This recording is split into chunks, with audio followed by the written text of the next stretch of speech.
Welcome to the Compliance 911 Show, a no-nonsense podcast discussing hot topics for today's busy compliance professional.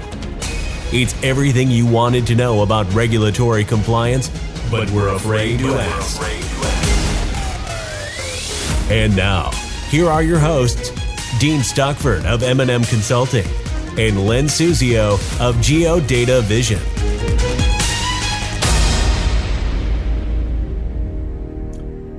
Welcome to our podcast series addressing everything you wanted to know about regulatory compliance, but were afraid to ask. I'm Dean Stockford from M&M Consulting, joined today by our host, who is Len Suzio from Geodata Vision. So what exciting topic, Len, do you have for our listeners today? Well, Dean, I'm going to give you three guesses, and they have to be all the same. Let me think about that for a second. How about CRA, CRA, CRA, CRA? Boy, you must be clairvoyant, Dean, I'll tell you. Since the new CRA rule was approved by the agencies during the last few days of October, only as you and I are broadcasting this or recording this in early December, so it's about 6 weeks ago, I've been spending every spare moment reading, rereading, and compiling my observations about the new rule. And I also have published, as we are speaking today, during the first week of December 2023, at least 4 articles on the topic right now. And I'm in the middle of drafting a couple of more. It's big, it's controversial, and it's impactful in a very bad way for CRA. For banks, I should say. The new CRA rule, which includes the preamble, is 1,494 pages long. And that's a lot of regulatory gobbledygook to muddle through. It's been quite a grind, to say the least, but I'm increasingly confident that I'm getting it all packed into the space between my 2 ears. In our last recording, yeah, and it's a lot, believe me. I'm like, Dean, my wife asked me when I'm up late at night, what am I doing? And I tell her, and she says, don't you have something more interesting to do? And I said, no, this is it. I've got to know this like the back of my hand for our clients because they expect me to know it. And so it's a challenge. So in our last recording, which was only a few days after the rule was passed, I spoke about 3 major aspects of the new rule. I mentioned the new bank size categories, the new assessment areas, and the new tests and performance standards. But after 6 weeks of intensely studying the new rule, I can certainly speak to it in much more depth. And I begin by noting what an unmitigated disaster this is for the banking industry. Yeah, Len, I can't think of a more interesting place to start this discussion of the new rule than the statement you just made.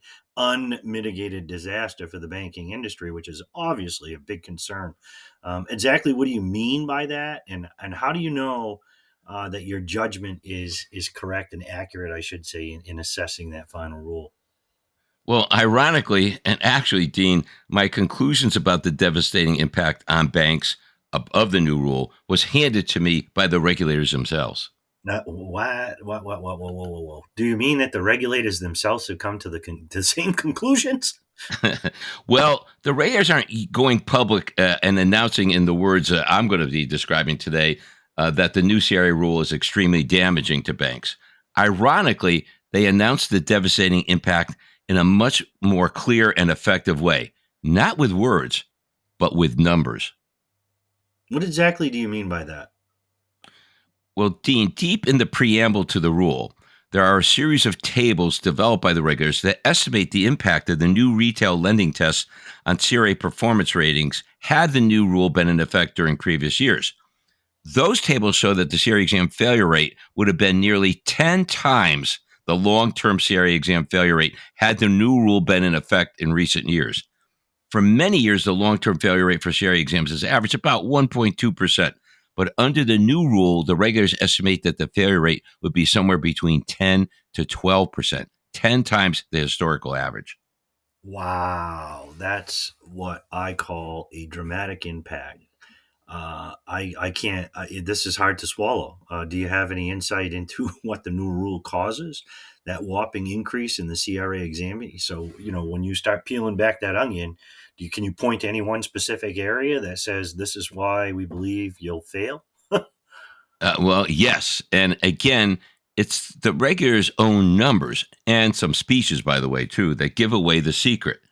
Once again, there are tables in the preamble to the rule that break out the performance ratings based on the three assessment areas as defined in the new rule. The audience should know that the regulation always revolved around the concept of, quote, an assessment area. In other words, that's the market or community that a bank declares it serves. The intent of the CRA was to measure the performance of bank lending in those defined communities. The regulators have always insisted that every assessment area that are declared by a bank had to have at least one deposit-taking facility because the legislative intent of the Community Reinvestment Act was to make sure that banks loan back money into the communities from which they were deriving their deposits. The new rule keeps that assessment area and what it calls a facility-based assessment area, but then it adds two new assessment areas, what they call the quote retail lending assessment areas, and the so-called outside retail lending assessment area. These are the markets in which a bank engages in some lending but does not maintain deposit-taking facilities. Now, the advent of the new assessment areas can lead to a bank being evaluated in areas that are, believe it or not, Dean, 1,000 or more miles away from their nearest bank branch. The new rule applies the same tests and market benchmarks for the new assessment areas as for the traditional facility-based assessment areas. The problem with that approach is that the new rule does not include any adjustments to the tests and the benchmarks that would recognize the serious competitive disadvantages of a bank being evaluated in remote markets where it may have no facilities and is competing with locally based lenders. And any doubts about the consequences of that approach are removed by yet another table in the preamble that breaks out the CRA performance ratings results by the type of assessment area. And specifically, I'm referring to table 36 in the preamble, which reveals that the failure rates in the retail lending assessment areas is estimated to be 22.4%. And in the outside retail lending area, an unbelievable 28.8%. Now, keep in mind that the long-term CRA exam failure rate has averaged about 1.2%. The difference is more than stunning. It's almost unbelievable. You're talking now in those different areas, failure rates that are 10, maybe even 20 times what the historic average has been. Now, there may be some really sharp CRA officers who have read the new rule and who will point out that the results I am citing are in the, quote, the retail lending test, which accounts for only about 40% of a bank's what's called their composite performance rating. Maybe a bank can compensate for a less than satisfactory performance rating on the retail lending test by outstanding performance on the other CRA tests, particularly what is now called the Community Development Financing Test. To that, I respond, you are technically correct, but the point is meaningless because both the old and the new rule require that a bank attain at least a low satisfactory rating on the lending test, or it will fail its entire CRA exam no matter how good its performance is on those tests. So those officers and those people who have been studying this are knowledgeable. They're correct that the retail lending test will account for only 40% of your performance rating, but within the rule, it's required to get at least a low satisfactory rating. And if you don't do that, you're going to fail the entire exam. And those rates I was just referring to are on the retail lending test, those failure rates I'm talking about, which means anybody that fails the retail lending test will fail their entire CRA exam. So the estimated devastating impact of the new rule on the retail lending test goes far beyond affecting a bank's performance on that test alone. A less than low satisfactory rating on the retail lending test will doom a bank to an overall, quote, needs to improve or substantial noncompliance rating. And that is a big problem.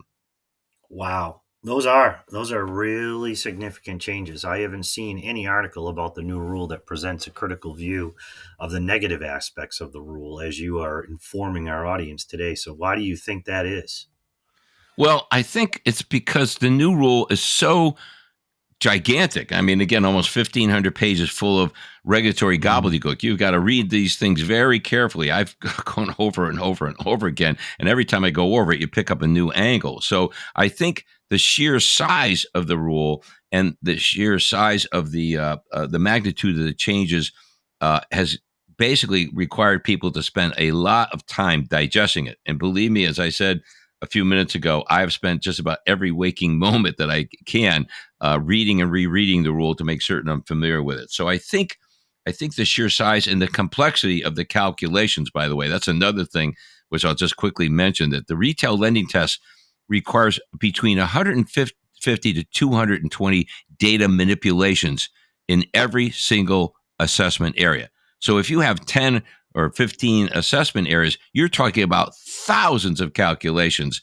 And the description of those calculations, I found to be it's described in the new rule over 40 pages.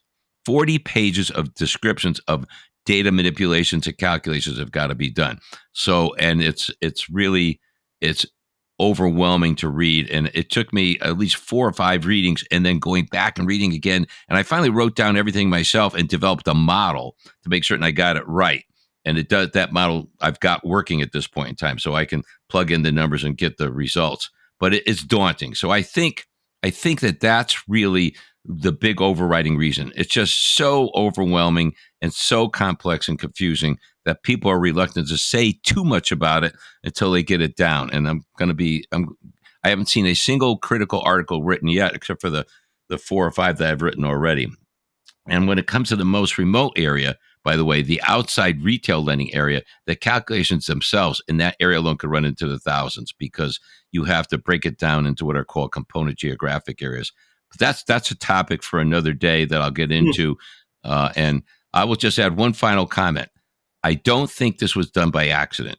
I do think the higher failure rate has been the deliberate intention of the regulators, some of whom made public comments that one of the main goals of the new rule was, quote, to raise the bar for CRA performance evaluations.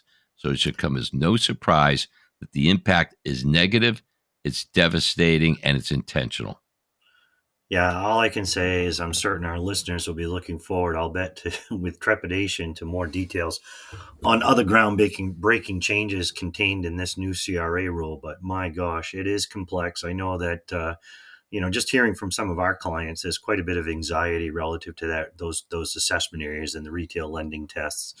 And I think it's going to take a while to grapple with and get our arms around.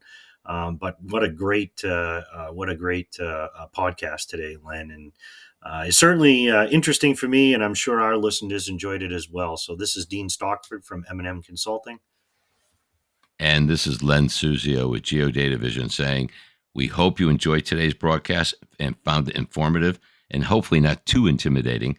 And we always ask you to send us your suggestions for future podcast topics. Thanks for listening to the Compliance 911 Show.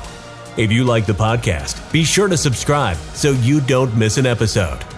While you're at it, please give us a like and review to help others find the show. As always, links are in the show notes, and you can always find us online at compliance911show.com. Follow M&M Consulting and Geodata Vision on LinkedIn for all the latest news and information on compliance hot topics.